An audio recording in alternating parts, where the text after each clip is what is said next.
This video is about segmenting your invasions, and what I mean by that, well, I'll get to it in a sec.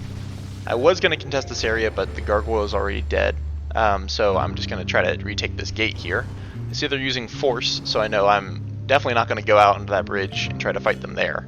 Well, I think that is an excellent choke point. The fact that they can easily knock me off my bridge where I'll immediately die is not a great battle for me to win. So I'm just going to play the gatekeeper here, but I'm going to stay inside the little arch here. So I'm happy to stand here and harass them, maybe throw some bombs, try to get them to, just move a little bit. This person uses projected force, which I thought was a pretty good idea. But ultimately, I'm not going to get out onto that platform and let them knock me off of it. We've now reached the point in the invasion where the party doesn't really want to charge me. They're just going to emote at me and maybe fling some throwing knives that do no damage when I block them with a sword. I'm going to throw some stuff back at them, but it's not really going to matter. We're all just kind of waiting for someone or something to break this standoff that we have here. And blue spirits are exactly what do that.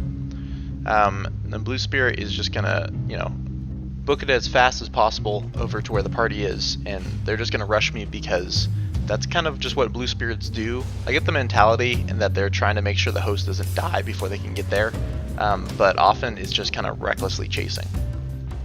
Now this brings me to the point of my whole video, which is the segmenting of invasions. See, this is now a choke point with a one-on-one blue spirit, and they happen to be a pyromancer, so they don't have a lot of health. That's an ideal situation for me. And now this choke point is gone because now there's two coming up on me. So I'm going to run to my next point of contention, and that's going to be at the top of this cathedral thing in the middle of the swamp. See, this is part of the segmenting of the invasions. I've fallen back to a very safe spot for me, where I can just do some free damage without them seeing me, without me knowing that I'm there. And then I'm going to plan my next attack, which you guys have kind of seen the basis of this before if you've watched any of the rest of the series. I'm going to do something a little different. I'm much more afraid of that phantom down there with the ultra greatsword, so I'm going to get the drop on them. I'm going to try to finish them off with the hand axe. They're going to hit me once, but that's okay because there's all these weird bug creatures at the bottom who are just going to eat them alive.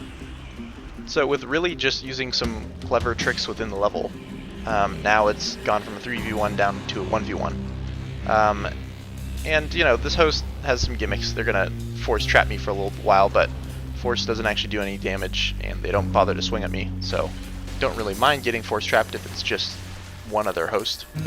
They are wearing the silver cat ring, which is smart of them, and they are really not a bad player. They're actually pretty decent. They have pretty good spacing, which is exactly why I wanted to knock off the other phantoms in the party. This person has some semblance of what they're doing for PvP, but the other phantom is just a ultra greatsword, and if I get hit once by a straight sword, I could easily just get put into a fucking blender by that ultra greatsword.